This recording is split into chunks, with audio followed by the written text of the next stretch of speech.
you know who is going to make it within the first year of them being.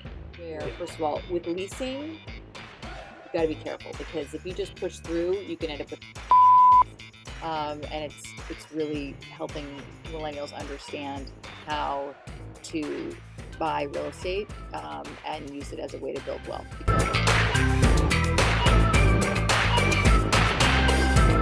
Well, this is one I've been looking forward to. I've got Kirsten Jordan. Kirsten is a bigwig in the residential real estate company. Residential real estate. Look at this. I'm so excited. I can't even talk. Residential real estate in New York City. She's one of the top agents. She has one of the top producing teams at Douglas Elliman in New York City. She was also one of the first female on Million Dollar Listing, correct? Yes. Yes. I want to hear that story too. We're going to get into that a little bit. You're recognized at the 2024 Douglas Elliman Ellie Awards, highlighting the top performers from across the country.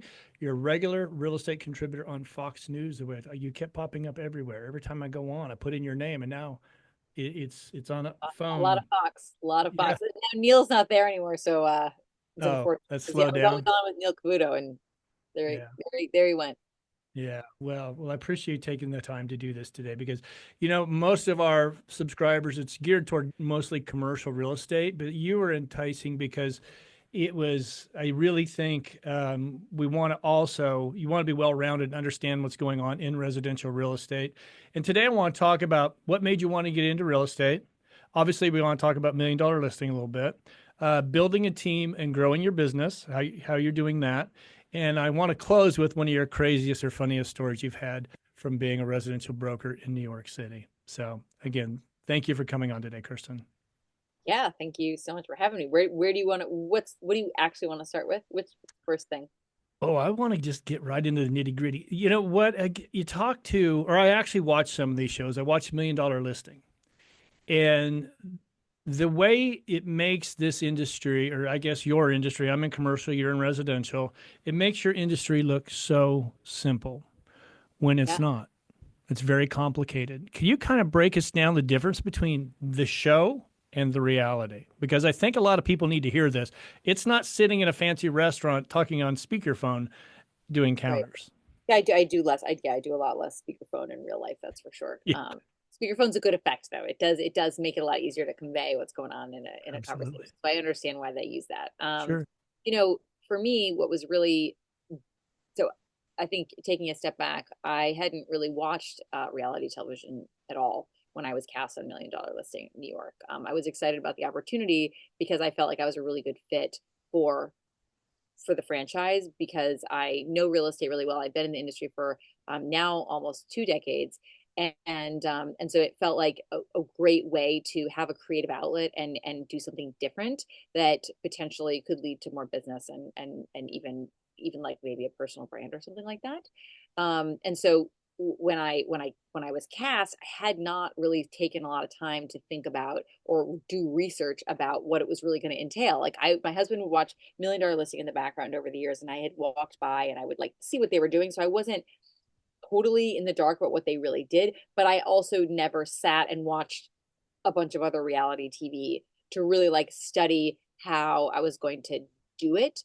And so it was kind of entertaining to understand how you have to break it down so that the actual audience understands the journey of the transaction. And then one of the things that I always thought was really nice about Million Dollar Listing was that they were always trying to tie it back to teaching you a little bit about real estate. The shows that are now on, have kind of gone further in the direction of conflict based, I would say, Mm, to put it lightly, and a bunch of other things that, are neither here nor there about what makes them, worthwhile or exciting for people to watch, maybe who aren't as interested in real estate and are interested in other things.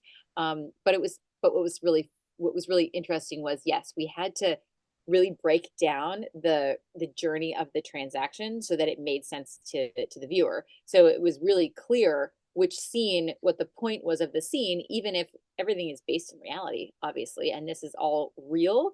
You had to kind of have a point. Like there was a scene for the pitch, there's a scene for marketing.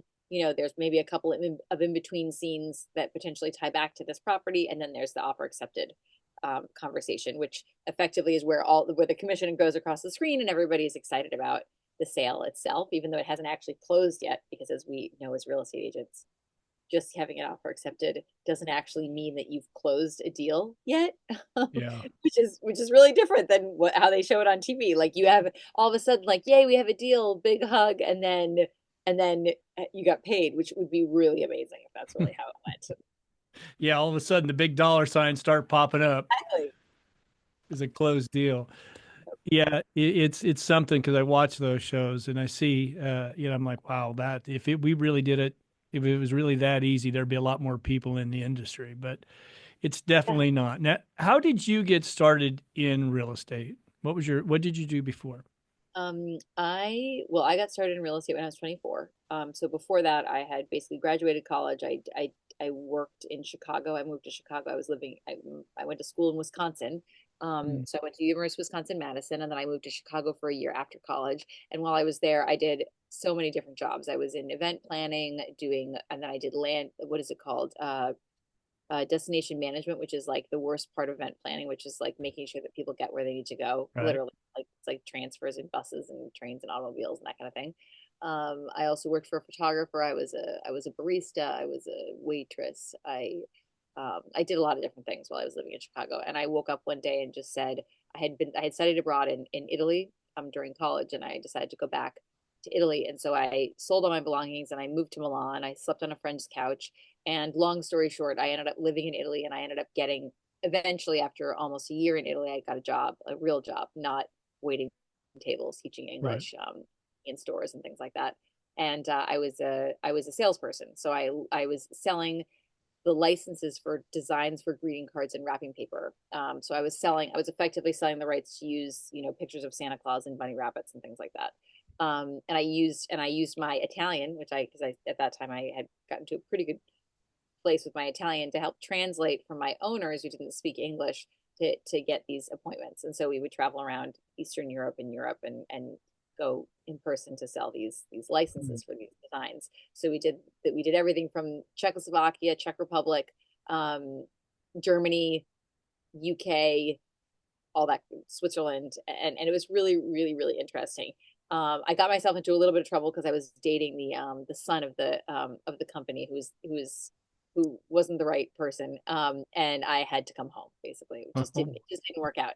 And so when I got home, after also the other piece of this is like, if you're not familiar, in Europe, they like don't really make that much money. Like you think Right. we don't make enough money in entry level positions, like there it's like you have to live with your parents in order to make this whole thing work. There's just no way. And so I didn't have parents to live with there, and so it just financially just didn't make sense for me to be there anymore. At some point, it was like, how much of those savings that I had put together from selling all my belongings from Chicago can I cobble together to get through another month's rent? And so I came back and I liked sales, and so I decided to sell something that was a larger ticket item so that I'd be able to enjoy it a little bit more. And so I got into real estate, and that's why I got into Manhattan real estate. So 24, I got my license, which was 2007, and I started Douglas Elliman, which is where I am now. And you moved to you went from Italy to New York. Yes, to New York. I slept in I went back and moved in with my parents in Westchester while I got my license, Okay. uh, and quit smoking I and bet you did. all the things that happened in Italy, um, and got back into shape and got myself a job, so to speak. So where did you start? You just start off doing sales or you start off as an assistant or Well, leasing maybe? yeah, I started off working for, working for a broker, that Okay. had a team. It was a small team. And they, basically I was like an assistant of sorts, for them.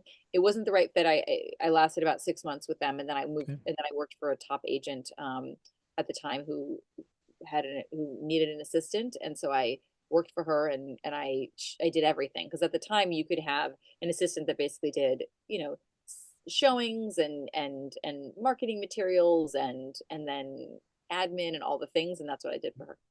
Okay. And then when did you decide to break off on your own? How long did you do assistant work and junior work and then move on your own? I was an assistant for 5 years. Okay.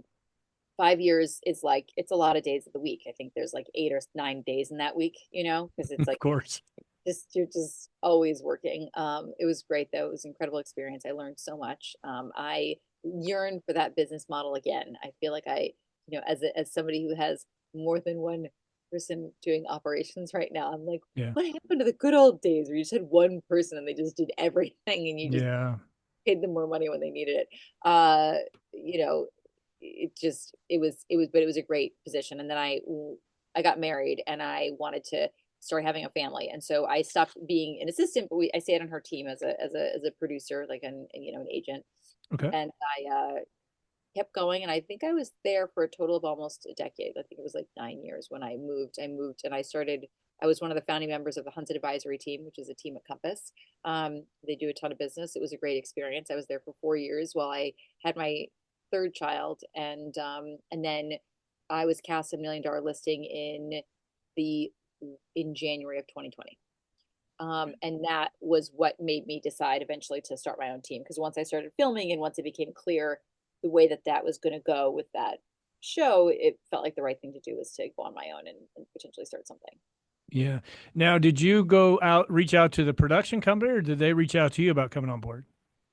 Um, Back in the day, this is 5 years ago, the way that they were running the casting process in a $1 million listing, they had a casting group that they had that worked on casting. So I think, obviously they're paid for the placement that they make or whatever that Sure. looks like. So they would cast a wide net, they'd reach out to people, and they reached out to me, and I thought, as a naive real estate agent, that they probably only reached out to me.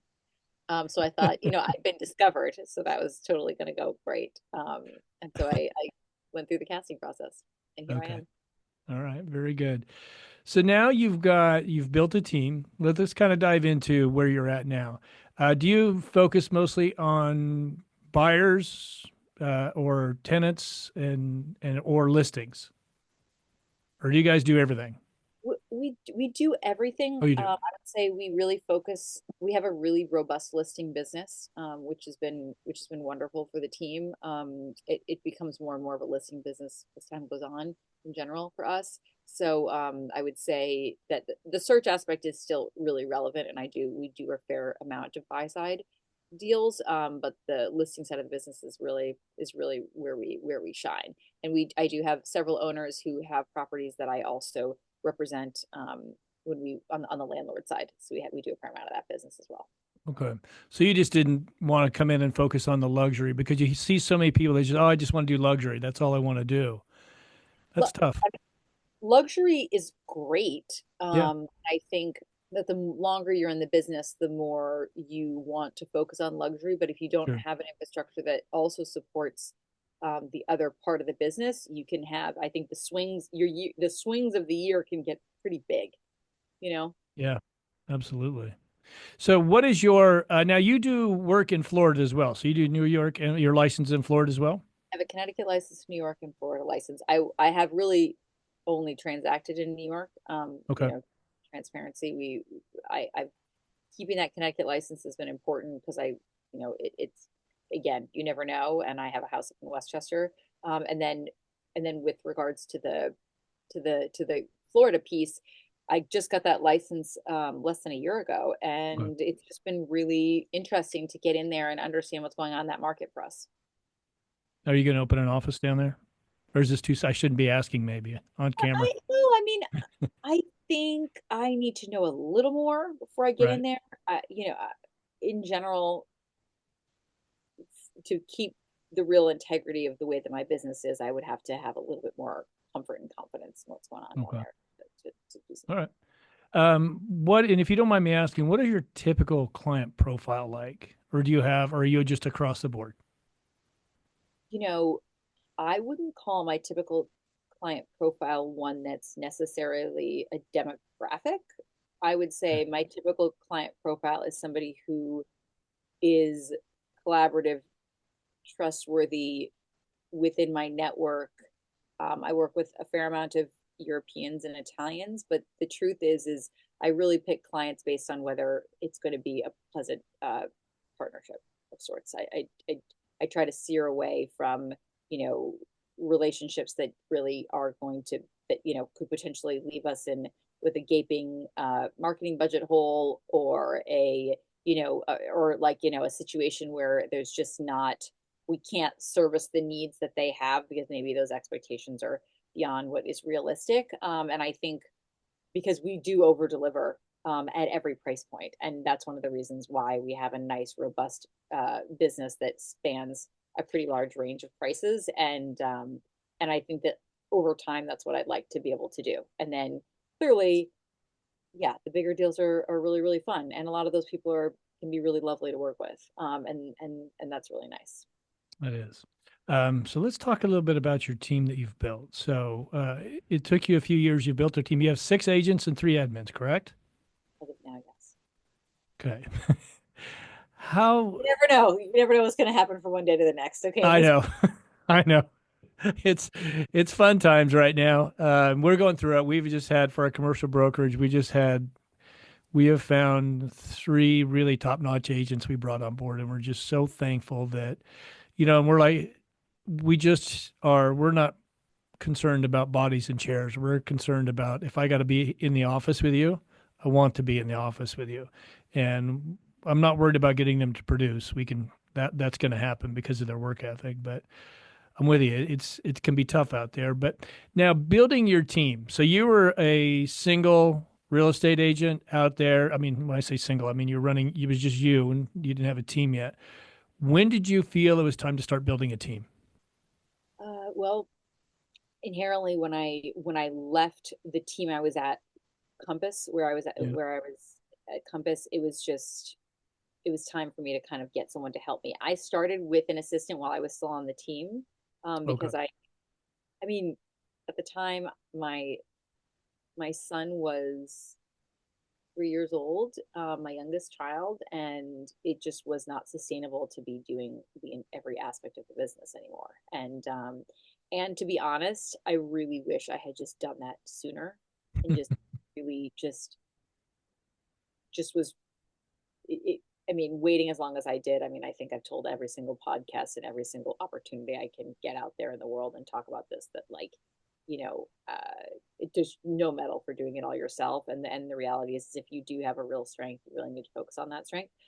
So that was in 2020 when I got my first assistant, because I was planning on getting an assistant, and then I was cast a $1 million listing. It was pretty clear there was no way I was going to be able to do that myself because of the filming piece. Sure. And basically, that's I had one assistant, and that was a really really good start. And then when I went on my own, I wanted to have an assistant and a showing agent. That's all I wanted to have. And so I started with a showing agent and an assistant, and then from there it kind of snowballed a little bit. And I'll be honest, there was a time when we were too big, and it was not the right fit. It was not the right way of doing it, and I had to kind of roll things back a little bit. Scale back. Yeah, you see that. I mean, it gets to be, you start seeing the pie in the sky, right? You think, oh, if I get another agent and another person on my team, then I'm going to make X amount more money. You don't think about the work that's going to take you as a leader of that team, how much more time it's going to cost you too. Also, I have a household to run. Yeah. No matter how much help you get, you're still running that household. Like I think people are like, oh, you must have nannies, and it's like, well, that's not really the way that it works. Unless they're a true house manager, which you know that's pretty tough, a tough thing to find. If you're really managing a household, which is really important. And the other part of this is like the nobody's free if they're working for you, even if you don't pay them a salary. There's Right. no like nothing about this is free. And so there is a point when you have to figure out like what if they're not making you money, Yeah. it really doesn't make any sense, because the truth is like I'm not running a nonprofit organization that grows agents to go run their own businesses without like being on my team. Like it's just not what I'm running. I did that though for a couple of Yep. years. Sure. And We all have. yeah, We and then when I know left, they'll they were like, turn. "Oh, I made so much money working for Kirsten. I wonder why that was." Oh, it's because I worked on all of her business. It's Yeah. great. Now it's a Yeah. little hard. So, but yeah, you have to. I think that was a hard one, because I think when you're on, one of the hard things about being on teams for a long time is you do spend a lot of time looking up to the team lead and thinking things are going on that actually aren't. It's actually a really tough job. Yeah. And I think you do spend a lot of time counting your team lead's money and thinking that they should be building a stronger infrastructure on their team that supports you as well. When the truth is there's an in-between model that works that actually runs a profitable team. But if agents are truly as supported as they really need to be supported in some of these markets to be able to just be an agent, I don't know how many of those team leads are making money. Right. Yeah, So it can be tough. I mean, if you get, do you have parameters that you give your agents when they come in and say, listen, you need to do X amount within the first year or for 6 months, or do you just have weekly meetings with them? How do you manage it? So we have quarterly meetings with the agents. At this point, my quota with an agent is that I need them to do $200,000 in GCI on their own. Otherwise, it is like it doesn't make any sense for me to have them on the team if they're doing Right. less than that, unless that is on their own business, unless they're really supporting my business. And Yeah. if they're making most of their money supporting my business and they're supporting my business and doing a good job and getting more business and I can see it going in the right direction, that's perfect for me Good. as well. But Yeah. I'm not going to have that many of those ever at any given time. Yeah. Yeah. Well, it's hard. I mean, having those conversations about, listen, you got to hit these numbers, and if they don't hit, you got to sit down and talk to them. It can be a hard it can be very difficult. I've had to do it a few times. I actually had to do it fairly recently, and it never gets easy, right? Because it is, in fact, it's a human sitting across from you, and maybe this isn't just what they need to do. So it can be difficult. The truth is as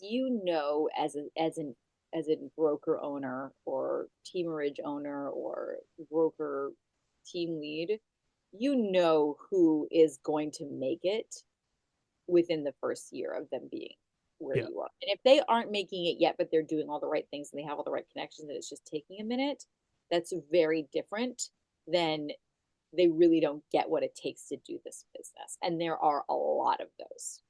yeah. Oh, I can imagine.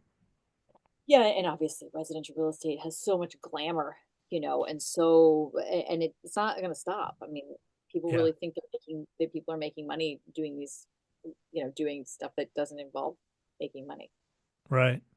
What is your I don't know the New York marketplace in what's the average price per foot for property in New York Uh, City?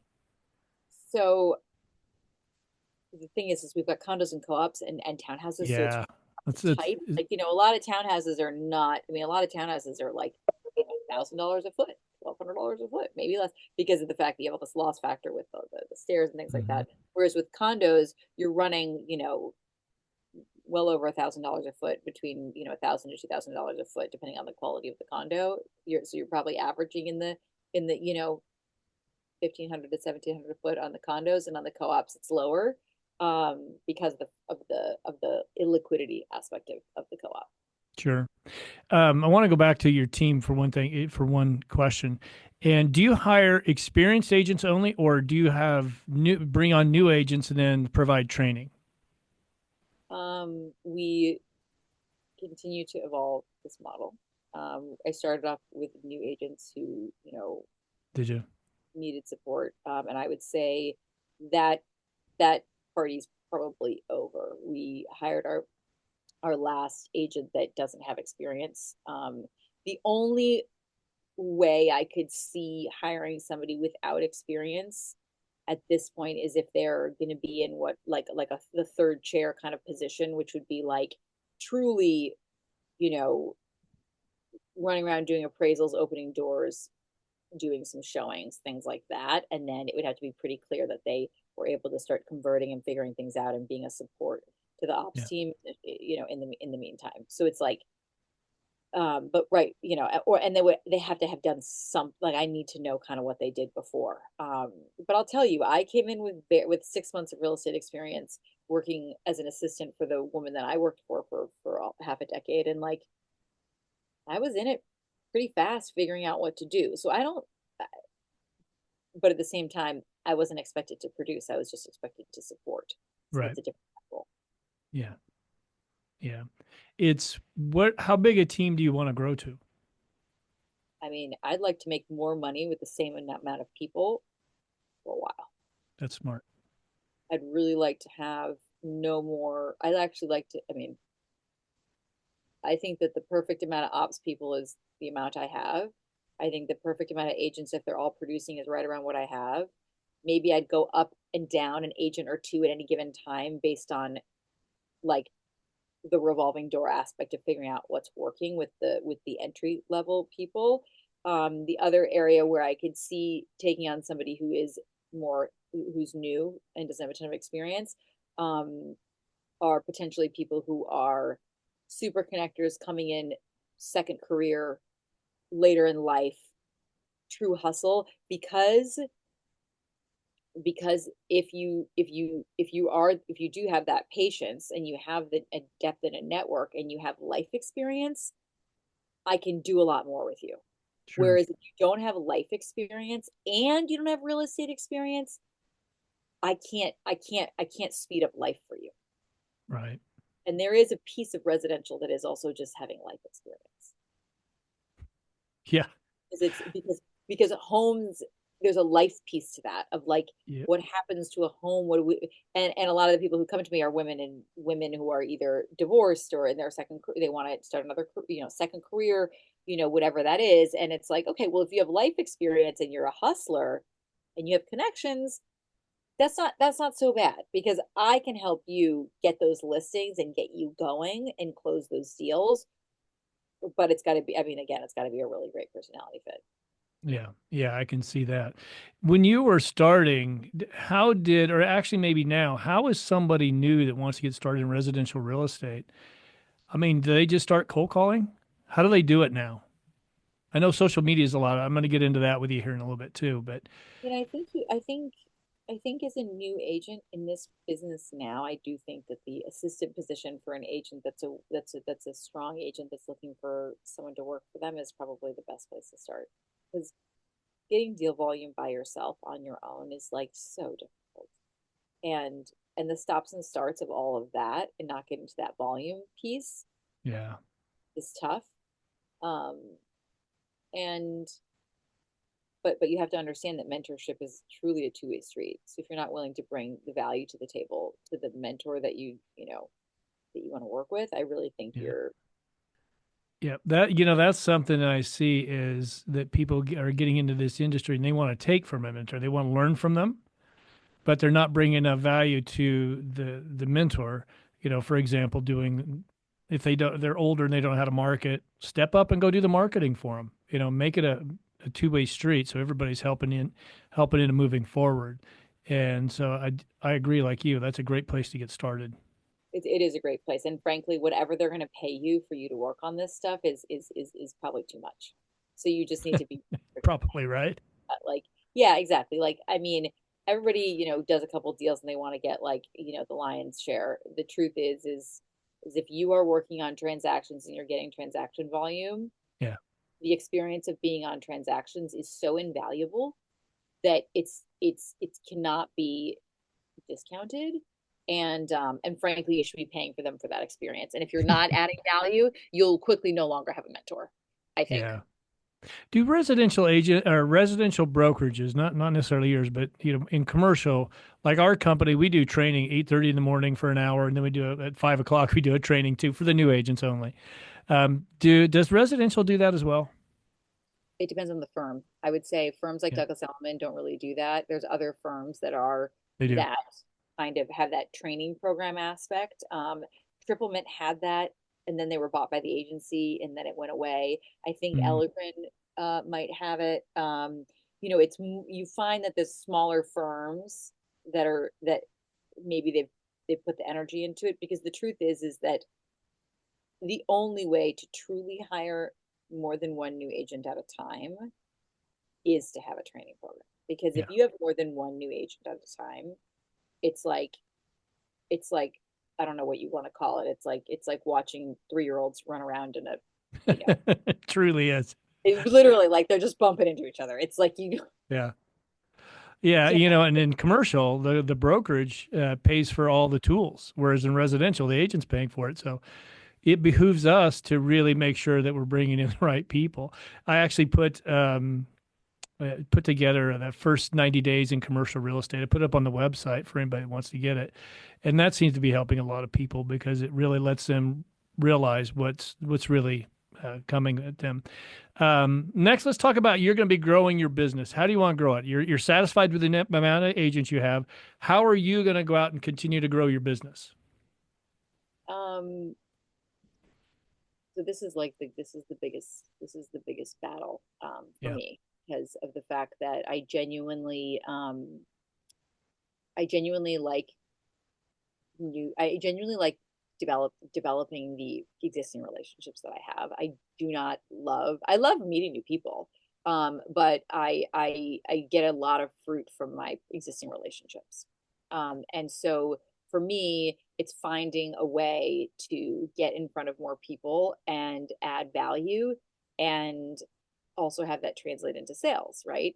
And so because the fact that I have the platform of Instagram, YouTube, the news, all of that, my hope and plan is to do more thought leadership around real estate as an asset, as a way to build wealth. So residential real estate as a way to build wealth for people my age. I'm the oldest millennial year that you can be, 1983. And I think that that's probably a way that I'll be getting in front of more people. But the truth is like I'm really focusing on business alliances. I mean, for me, I'm truly a professional. And so it is really important to me to have those connections with other people that are professionals that potentially will have access to listing opportunities. I mean, that's really the objective here. And so we have various kind of marketing initiatives that we're doing for that. And then obviously it's building those relationships in this next like phase of my business. Because what I've done in the past is I've always just worked off of existing relationships, sphere of influence, past clients, and now I'm in my next phase, which is truly going after some of these larger relationships that potentially will have that could potentially give me more than one referral a year or that kind of a thing.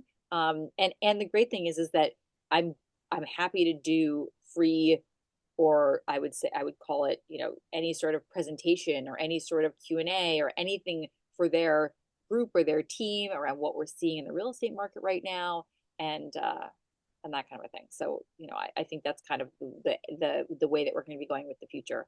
And then obviously any sort of new agents that we're bringing on the team, and by new I mean anybody who isn't on the team now, I would call them new to our team. Sure. um, there needs to be some level of understanding of how they're going to contribute to our pipeline with their connections of really people that they know well of their sphere of influence.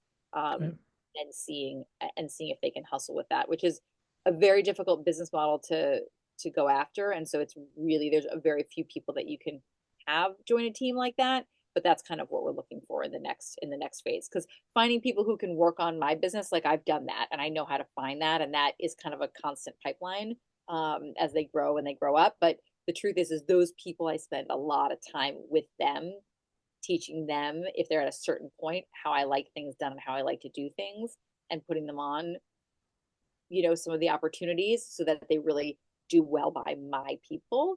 Hmm. And those are the people that get the best training, but I can only do that with one to two people at a time. Absolutely. But they get a lot of me. They really do. That's important.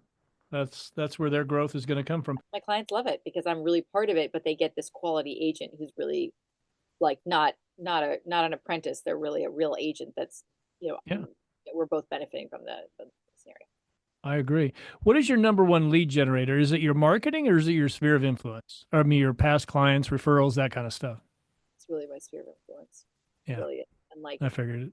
and I really think that the credibility piece is added from me having, the news and the Instagram and all that adds credibility and helps them remember that I am still in the business. But ultimately, those relationships are where I get the most from. What can you kind of walk us through your marketing? Because I see even on TikTok. I just noticed you're on TikTok yesterday, and you're We're not doing experimenting any with dances TikTok. though. I don't know what that's about. You're just talking business, but you need I'm to. doing a lot of outfits of the day. That's what I've been doing with. Yes, I saw that. You do it very well, very classy too, and it's which is important for these clients you have. But what's your thought process on marketing yourself? We just got a head of marketing for the team. and or marketing manager. And, I think over time, it's been a really big challenge to try to figure out how to incorporate the public figure piece of this, of Sure. talking about real estate on a national level, real estate as an asset class, talking about even just being an agent and how to get into the business. I get a lot of questions about that. So I feel like it's been a really big journey of trying to decide what direction we're really going in here, so that the marketing that I'm doing is going to bring in business. Because the direct mail marketing of bringing in listings and bringing in business, that's and not just mailings, but just in general listing generation marketing. Sure. um that's a really, really long game, right? It's not the kind of marketing that you farm something for 3 months and all of a sudden you have a bunch of listings. Yeah. It's just not what it is, unless people know you there. Maybe you're able to get something out there or something like that. And so I think where I'd like to see it go, and where we're really focusing on going, is obviously marketing the listings that we have and working on the sales approach around that, and making sure that it's clear that we are successful doing what we do. Because I think that's half of the battle, is people realizing that you are transacting in whatever marketplace is going on, Mhm. and making sure you're celebrating your successes publicly about that. Making it clear what our process is and how we do things. And then for me, it's really focusing on the fact that I really do enjoy talking about real estate, and educating about real estate. And so continuing to kind of push what I'm able to do with that. And where and making sure that people know that that's a big part of us. And I think the agent motivation, and how to get into the business as an early agent, is probably something for a later time in life. And this is more of a focus on, I'm a thought leader in the real estate space. I'm really excited about that. I have a really, really quality team. We do a lot of deals every year. We transact, we get great prices for everything, and you should work with us on the sale of your home. Yeah, I see. And you guys are good about the different platforms. You do different things on each. And so I thought that's what you're supposed to be doing. I'm Trying. terrible at it. We're trying. Uh, It's not the thing with TikTok is really I think even for someone like me who's an old millennial, it's like a little bit hard, because It is. I don't have a lot of spontaneous creative time during the day where I'm gonna, do silly things in front of a camera. I'm much more organized around when I like to do content, how I like to do content, and all of that, and it's figuring out all that. You know, a good one that a friend of mine in Arizona does, Eddie Gonzalez. He's on TikTok. He has 40 some thousand followers, but he goes, it's a guess the price. And this is something that you would do in New York. You would Yeah, get, it's good. Oh yeah, God, he'll do I'm one video really of it. so He'll show upset. the property just closed, guess the price, and he'll do the video on it the next day. And even though he'll like sometimes give a Starbucks card to go to the person closest to winning it. Those really pull. I can see you doing that and doing very well with it. Yeah, And so. love that.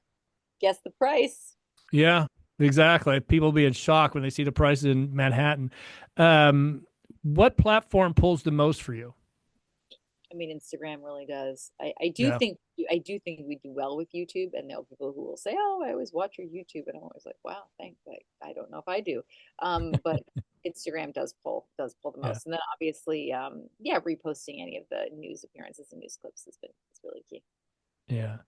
Well, it works. I mean, residential really started doing it a lot before commercial. I mean, it's a handful of commercial real estate agents do digital marketing still.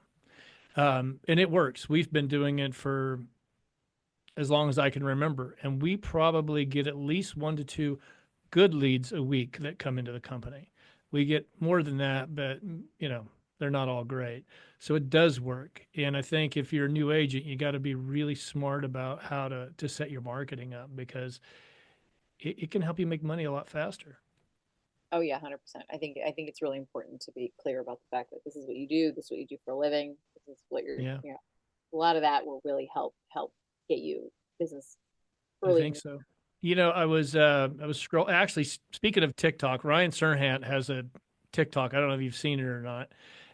But he was talking about emotions in deals. How do you keep the emotion, or actually, how do you keep the emotion out of deals? What is your trick to that? Because, that is really a big part of what we do.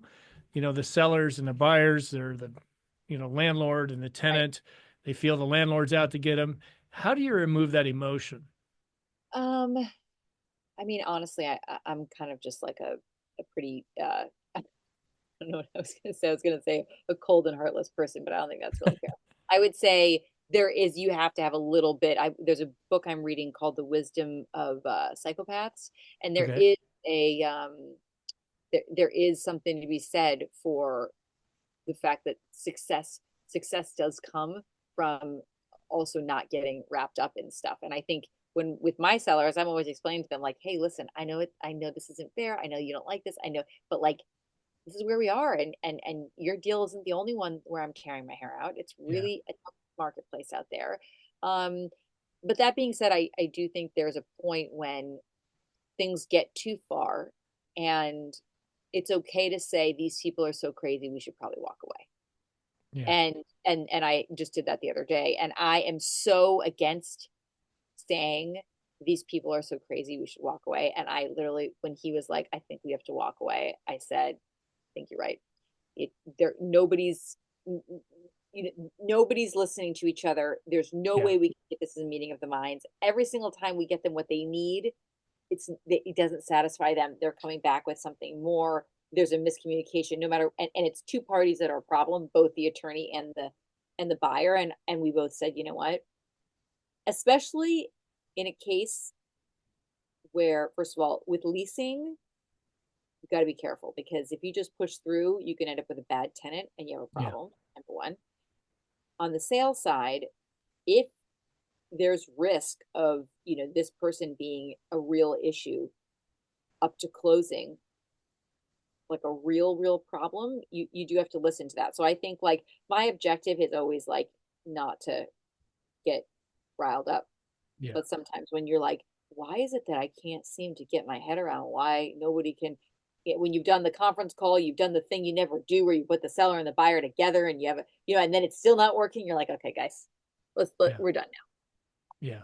Yeah, you got to know when to cut. But there's one thing that I've noticed, we've been going, we had our first conversation, then we began getting this book. You're an excellent communicator. And that is something I think is important. And especially residential and commercial, you've got to communicate. And so I think that's got to be a big part of your success too. So, um, all right, I want to talk. Well, I want to talk about Project, but let's first hear your. I want to hear your craziest story from being in residential real estate in New York City. I told you mine with Burt Reynolds. I want to hear yours. now. Oh, my craziest story. It's funny. I'm not going to tell you who it was because I'm into trouble, but You could have broke it. I know. Well, I did represent somebody's apartment that was famous that I sold. I have done that before, and I was in a situation. This was relatively early on in my career. It was like 2000 and I think it was like 2016, and I was unprepared because I didn't know what I was dealing with, and so as soon as I actually got put in front of the famous person's apartment that I was selling, who's a super famous actress, it was tough because I did what I thought was right, and I felt like I was a very clear communicator with the person I was dealing with that was helping, but I didn't get it in writing. I Mm. didn't. I was not protecting myself, and so when push came to shove, I sold the apartment. Everything was fine, but everybody had a bad taste in their mouth because of the fact that I wasn't. I wasn't in with from the beginning with expectations of the kind of person I was really going to be dealing with. Because when Right. you know how it is with clients, I have no problem dealing with difficult personalities. I just want to have a little bit of an idea it's coming, and Yeah. I didn't. Yeah, that's always good. Tell me about the Promise Project, the foundation you work with. So I have been working with Promise Project for several years. My daughter has a learning disability and developmental delays. So we were really fortunate to work with early intervention in New York when she was a baby. Literally, she was 1 year old when she started getting services. And I felt like we were very fortunate about getting services, not just because of the fact that she of what she needed, but also because of my tenacity and coming from a world where we go after what we want, and we don't say take no for an answer, and truly advocate for our children and ourselves, and have the options to go privately for things if we need to, and that kind of a thing. I remember when I was in my first meeting for her first IEP, they the I said, this is so incredible. We really appreciate your help with my daughter.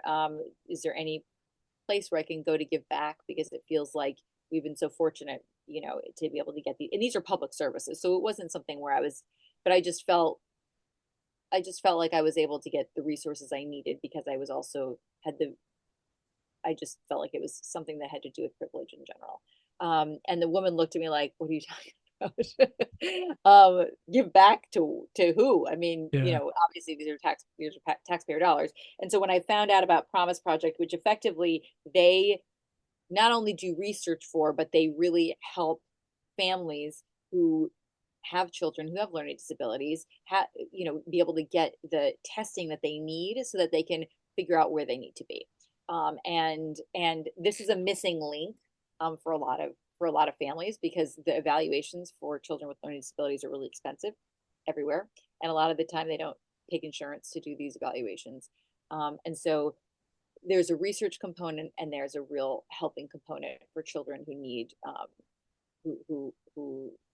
need somebody to help them figure out where they need to be, because reality is that learning disabilities are a real source of problems with our society, because a lot of children who go undiagnosed can end up having real problems, not only substance abuse, but behavioral issues. And the next thing you know, they're winding up in situations where, they don't need to be, but it's just because of the fact that nobody taught them to read the way they needed to learn to Yep. read. The fact that they had, other learning disabilities, or just challenges in general. So I think it's a really great cause. Okay. And so I was their auctioneer last year, in the spring, and I think I'll probably end up doing it again this year. And then and I will occasionally host events for them and things like that. Okay. My father was an auctioneer. Let me hear you sing. Oh my God. So this is the thing, is I have not taken the auctioneer training. And Yeah. so all it is really a raise is what I ended up Right. doing.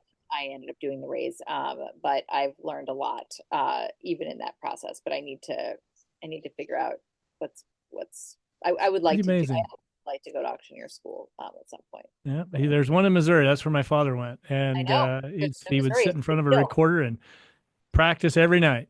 And he would just play it back. So grew up listening to it. So what's next for you, Kirsten? Um, oh my gosh. Well, I am writing a book. I just signed a nice plan with a group to start a book about millennials and real estate, Okay. really real estate literacy for millennials, and it's really helping millennials understand how to buy real estate, and use it as a way to build wealth, because going to be in this inflationary high interest rate environment for a while, Yeah. and I think that we really got used to a totally different way of things going, and there has to be a way to still build wealth through real estate, for people that are my age that maybe missed out, on the good old times, Yeah. and learning. There's so many ways to learn. There's so many things to learn about real estate in general, and all the benefits, and maybe even if it's not your primary home, or there's so many ways to use it as a way to have more tax efficiency, build wealth, hedge against inflation, and all that. So that's my next project. While I have an incredible 2025 where we break all of these records and everything. That's really what we're going for. I do not doubt that you will. I just think you're on a solid path with your company, your team. It sounds like you've got everything going. I am going to and when you get the book done, let me know. We'll get you back on because I'm going to want to talk to you about it. But I'm going to put below the Promises Project so people can find the link to that so they can go to it. I'm going to put your YouTube channel, your Instagram. I'll just post you everywhere so they can find you. And thank you so much for taking the time to come on today. I very much appreciate it. Of course, this is so fun. Just on Valentine's Day for us. Yes, exactly. Now we got to go buy stuff and be I sweet. know. I know. But all right, Kristen, thank you very much. And for those of you watching, if you could, please give us a like. And if you haven't done so, make sure you subscribe.